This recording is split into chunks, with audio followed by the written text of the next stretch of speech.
ರಾಜ್ಯ ರಾಜಕೀಯದಲ್ಲಿ ನವೆಂಬರ್ ಕ್ರಾಂತಿ ಅನ್ನೋದು ಜೋರಾಗಿ ಸದ್ದು ಮಾಡ್ತಾ ಇದೆ. ಕಾಂಗ್ರೆಸ್ ಬಿಜೆಪಿ ಎರಡೂ ಪಕ್ಷದಲ್ಲೂ ಕೂಡ ಬದಲಾವಣೆಗಳು ನಡೆಯುತ್ತಾ ಅಂತಹ ಮುನ್ಸೂಚನೆಗಳು ಸಿಕ್ಕಿದೆಯಾ? ಹಾಗಾದ್ರೆ ಈಗ ಎರಡೂ ಪಕ್ಷದ ನಾಯಕರು ಬಿಹಾರ ಎಲೆಕ್ಷನ್ಗೋಸ್ಕರ ಕಾಯ್ತಾ ಇದ್ದಾರೆ. ಒಂದ್ಸತಿ ಅಲ್ಲಿ ಎಲೆಕ್ಷನ್ ಮುಗಿತಾ ಇದ್ದಂಗೆ ನಮ್ಮ ರಾಜ್ಯದಲ್ಲಿ ಕಾಂಗ್ರೆಸ್ ಮತ್ತೆ ಬಿಜೆಪಿಯಲ್ಲಿ ಭಾರೀ ಬದಲಾವಣೆಗಳು ನಡೀತಾವ.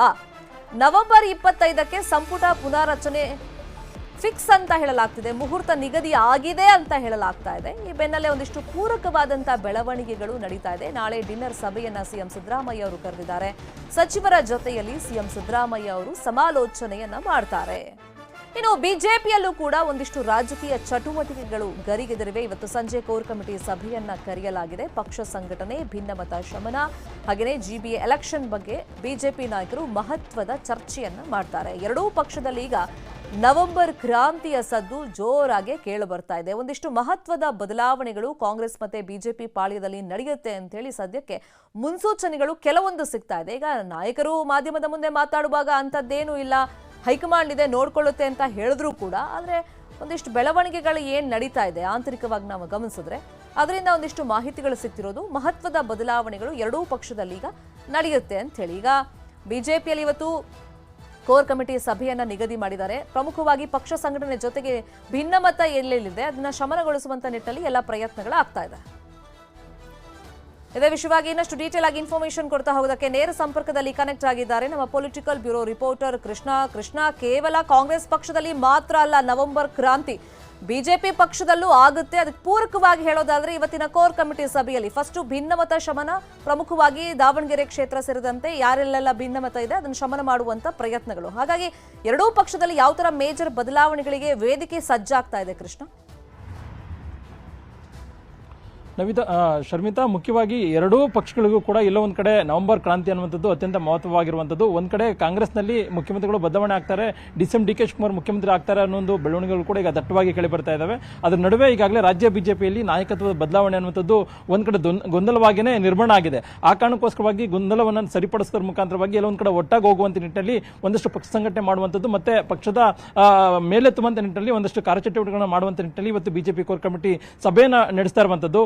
ಒಂದ್ ಕಡೆ ನವೆಂಬರ್ ಕ್ರಾಂತಿಯ ಕಾಂಗ್ರೆಸ್ನಲ್ಲಿ ಆದಂತಹ ಸಂದರ್ಭದಲ್ಲಿ ಯಾವ ರೀತಿಯಾಗಿ ಪಕ್ಷದಲ್ಲಿ ಬೆಳವಣಿಗೆ ನಡೆಯನ್ನ ತೋರಬೇಕು, ಮತ್ತೆ ಈಗಾಗಲೇ ಮಳೆ ಹಾನಿ ಪ್ರದೇಶಗಳಿಗೂ ಕೂಡ ರಾಜ್ಯದ ಬಿಜೆಪಿ ನಾಯಕರು ಭೇಟಿಯನ್ನು ಕೊಟ್ಟು ಒಂದಷ್ಟು ಪರಿಶೀಲನೆ ಕೂಡ ಮಾಡಿದ್ದಾರೆ. ಮತ್ತೆ ರಾಜ್ಯ ಸರ್ಕಾರಕ್ಕೆ ಎಚ್ಚರಿಸುವಂತ ನಿಟ್ಟಿನಲ್ಲಿ ಕೂಡ ಕೆಲಸವನ್ನು ಕೂಡ ಮಾಡಿದ್ದಾರೆ. ಆದ್ರೆ ಬರುವಂತ ದಿನಗಳಲ್ಲಿ ಇನ್ನು ಎರಡೂವರೆ ವರ್ಷಗಳ ಸಂದರ್ಭದಲ್ಲಿ ಈಗಾಗಲೇ ಜಿಬಿಎ ಚುನಾವಣೆ ಕೂಡ ಮಾಡುವಂತ ನಿಟ್ಟಿನಲ್ಲಿ ಸರ್ಕಾರ ಸಿದ್ಧತೆ ಮಾಡಿಕೊಡ್ತಾ ಇದೆ. ಹೀಗಾಗಿ ಈ ಒಂದು ಚುನಾವಣೆಗೆ ಯಾವ ರೀತಿಯಾಗಿ ಸಿದ್ಧತೆಯನ್ನು ಮಾಡಿಕೊಳ್ಬೇಕು, ಮತ್ತೆ ಪಕ್ಷದಲ್ಲಿ ಒಂದಷ್ಟು ಜಿಲ್ಲೆಗಳಲ್ಲಿ ಆಂತರಿಕ ಭಿನ್ನಮತ ಇದೆ. ಉದಾಹರಣೆಗೆ ದಾವಣಗೆರೆ ಜಿಲ್ಲೆಯ ಭಿನ್ನಮತ ಇನ್ನೂ ಕೂಡ ಶಮನ ಆಗಿಲ್ಲ. ಖುದ್ದು ಕೇಂದ್ರ ಗೃಹ ಸಚಿವರಾಗಿರ್ತಕ್ಕಂಥ ಅಮಿತ್ ಶಾ ಅವರ ಈಗಾಗಲೇ ಅಸಮಾಧಾನವನ್ನು ಕೂಡ ಹೊರ ಹಾಕಿರುವಂತದ್ದು. ಹಾಗಾಗಿನೇ ಇವತ್ತು ಬಿಜೆಪಿ ಕೋರ್ ಕಮಿಟಿ ಸಭೆಗೆ ಮುಂಚಿತವಾಗಿಯೇ ಇವತ್ತು ದಾವಣಗೆರೆ ಜಿಲ್ಲಾ ನಾಯಕರ ಅಂದ್ರೆ ಒಂದ್ ಕಡೆ ಎಂಪಿ ರೇಣುಕಾ ಕಚೇರಿ ಆಗಿರ್ಬೋದು, ಮತ್ತೆ ಮತ್ತೊಂದು ಕಡೆ ಮಾಜಿ ಸಂಸದರಾಗಿರ್ತಕ್ಕಂಥ ಜಿಎಂ ಸಿದ್ದೇಶ್ವರ ಎರಡೂ ಬಣಗಳನ್ನ ಇಟ್ಕೊಳ್ಳೋದ್ರ ಮುಖಾಂತರವಾಗಿ ಸಂಧಾನ ಸಭೆಯನ್ನು ಮಾಡುವಂತದ್ದು. ಮತ್ತೆ ಇದೇ ರೀತಿಯಾಗಿ ಬೇರೆ ಬೇರೆ ಜಿಲ್ಲೆಗಳಲ್ಲಿ ಯಾವ ರೀತಿಯಾಗಿ ಭಿನ್ನಮತ ಇದೆ ಅದನ್ನು ಶಮನ ಮಾಡೋದ್ರ ಮುಖಾಂತರವಾಗಿ ಒಟ್ಟಾಗಿ ಹೋಗುವಂತದ್ದು. ಮತ್ತೆ ಬರುವಂತ ದಿನಗಳಲ್ಲಿ ಏನೇ ಕಾಂಗ್ರೆಸ್ ಸರ್ಕಾರದ ಒಂದ್ ಕಡೆ ಈಗಾಗಲೇ ವೀರೇಂದ್ರ ಪಪ್ಪಿ ಅವರು ಅಕ್ರಮ ಹಣ ವರ್ಗಾವಣೆ ಸಂಬಂಧಪಟ್ಟಂತೆ ಇಡೀ ಬಲೆಯಲ್ಲಿದ್ದಾರೆ. ಒಂದ್ ಕಡೆ ತನಿಖೆ ಕೂಡ ಎದುರಿಸ್ತಾ ಇದ್ದಾರೆ. ಈಗಾಗಲೇ ಎಲ್ಲೋ ಒಂದ್ ಕಡೆ ಬಿಹಾರ ಚುನಾವಣೆಗೂ ಕೂಡ 300 ಕೋಟಿ ಫಂಡಿಂಗ್ ಅನ್ನ ಮಾಡ್ತಾ ಇದ್ದಾರೆ ಅನ್ನೋ ಕೂಡ ಆರೋಪ ದಟ್ಟವಾಗಿ ಕೇಳಿ ಬರ್ತಾ ಇದ್ದಾವೆ. ಹೀಗಾಗಿ ಈ ಒಂದು ವಿಚಾರವನ್ನು ಇಟ್ಕೊಳ್ಳೋದ್ರ ಮುಖಾಂತರವಾಗಿ ಕಾಂಗ್ರೆಸ್ ಸರ್ಕಾರವನ್ನು ಯಾವ ರೀತಿಯಾಗಿ ಎಣಿಬೇಕು ಅನ್ನೋ ಒಂದು ನಿಟ್ಟಿನಲ್ಲಿ ಕೂಡ ಈಗಾಗಲೇ ತಂತ್ರಗಾರಿಕೆಯನ್ನ ರಾಜ್ಯದ ಬಿಜೆಪಿ ನಾಯಕರು ಮಾಡುವಂತಕ್ಕೆ ಇವತ್ತು ಮುಂದಾಗಿರುವಂತದ್ದು. ಆ ಕಾರಣಕ್ಕೋಸ್ಕರವಾಗಿ ಇವತ್ತು ಭಾನುವಾರ ಬಿಜೆಪಿ ಕೋರ್ ಕಮಿಟಿ ಸಭೆಯನ್ನು ಇಟ್ಕೊಂಡಿರುವಂತದ್ದು. ರಾಜ್ಯ ಬಿಜೆಪಿ ಉಸ್ತುವಾರಿಯಾಗಿರ್ತಕ್ಕಂಥ ರಾಧಾ ಮೋಹನ್ ದಾಸ್ ಅಗರ್ವಾಲ್ ಅವರು ಕೂಡ ಈಗಾಗಲೇ ಇನ್ನೇನು ಕೆಲವೇ ಕ್ಷಣಗಳಲ್ಲಿ ಬೆಂಗಳೂರಿಗೆ ಬರ್ತಾ ಇದ್ದಾರೆ. ಕೇಂದ್ರ ಸಚಿವರಾಗಿರ್ತಕ್ಕಂಥ ಪ್ರಹ್ಲಾದ್ ಜೋಶಿ ಅವರು ಕೂಡ ಒಂದಷ್ಟು ಮಾರ್ಗದರ್ಶನ ಕೂಡ ನೀಡಲಿದ್ದಾರೆ. ಅದಾದ ನಂತರವಾಗಿ ಇವತ್ತು ಬಿಜೆಪಿ ಒಂದು ಸಭೆಯನ್ನು ಮಾಡೋದ್ರ ಮುಖಾಂತರವಾಗಿ ಬರುವಂತ ದಿನಗಳಲ್ಲಿ ಯಾವ ರೀತಿಯಾಗಿ ತಮ್ಮ ನಡೆಯನ್ನು ತೋರಬೇಕು ಅನ್ನೋ ನಿಟ್ಟಿನಲ್ಲಿ ಒಂದು ನಿರ್ಧಾರವನ್ನು ಕೈಗೊಳ್ಳುತ್ತೆ.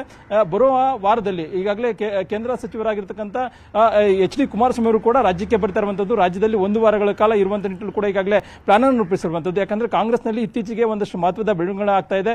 ಮತ್ತೊಂದು ಕಡೆ ಡಿ.ಕೆ ಶಿವಕುಮಾರ್ ಅವರೇ ಖುದ್ದು ತಮ್ಮ ಭಾವನೆಯನ್ನು ಕೂಡ ಕೆಲವೊಂದು ಕಡೆ ಸಾರ್ವಜನಿಕರ ಮುಂದೆ ಹೇಳಿರುವಂತದ್ದು. ಅಂದ್ರೆ ನಾನು ಮುಖ್ಯಮಂತ್ರಿ ಆಗುವಂತ ಸಮಯ ಇನ್ನೇನು ಹತ್ರ ಬರ್ತಾ ಇದೆ ಅನ್ನುವಂಥದ್ದು. ಹೀಗಾಗಿ ಇವೆಲ್ಲ ವಿಚಾರಗಳನ್ನ ನೋಡ್ತಾ ಇದ್ರೆ ಒಂದಷ್ಟು ಕಾಂಗ್ರೆಸ್ನಲ್ಲಿ ಆಗುವಂತ ಬೆಳವಣಿಗೆಗಳ ಆಧಾರದ ಮೇಲೆ ಯಾವ ರೀತಿಯಾಗಿ ಪಕ್ಷ ಸಂಘಟನೆಯನ್ನ ಮಾಡಬೇಕು, ಮತ್ತೆ ಆಂತರಿಕ ಭಿನ್ನಮತವನ್ನು ಶಮನ ಮಾಡಬೇಕು, ಮತ್ತೆ ಬಿಜೆಪಿ ಜೆಡಿಎಸ್ ಒಟ್ಟಾಗಿ ಹೋಗೋದ್ರ ಮುಖಾಂತರವಾಗಿ ತಮ್ಮ ಸಮಸ್ಯೆನೂ ಬಗೆಹರಿಸಿಕೊಂಡು ಸರ್ಕಾರದ ವಿರುದ್ಧ ಹೆಂಗ್ ಹೋರಾಟ ಮಾಡಬೇಕು ಅಂತ ಬಿಜೆಪಿ ಪ್ಲಾನ್ ಮಾಡ್ಕೊಳ್ತಾ ಇದೆ. ಇನ್ನೊಂದು ಕಡೆ ನಾಳೆ ಸಚಿವರ ಜೊತೆಯಲ್ಲಿ ಡಿನ್ನರ್ ಪಾಲಿಟಿಕ್ಸ್ಗೆ ಸಿಎಂ ಕರೆದಿರೋದು ಕೂಡ ಒಂದಿಷ್ಟು ಚರ್ಚೆಗೆ ಕಾರಣವಾಗಿದೆ. ಅಂದ್ರೆ ಸಂಪುಟದಿಂದ ಯಾರಿಗೆ ಕೋಕ್ ಕೊಡಲಾಗುತ್ತೆ ಅವ್ರಿಗೆ ಬೇರೆ ಜವಾಬ್ದಾರಿ ಕೊಟ್ಟು ಸಮಾಧಾನ ಮಾಡಕ್ಕೆ ಸಿಎಂ ಕರೆಸ್ತಿದ್ದಾರೆ ಅಂತ. ಅದ್ರ ಬಗ್ಗೆ ಏನ್ ಮಾಹಿತಿ ಇದೆ?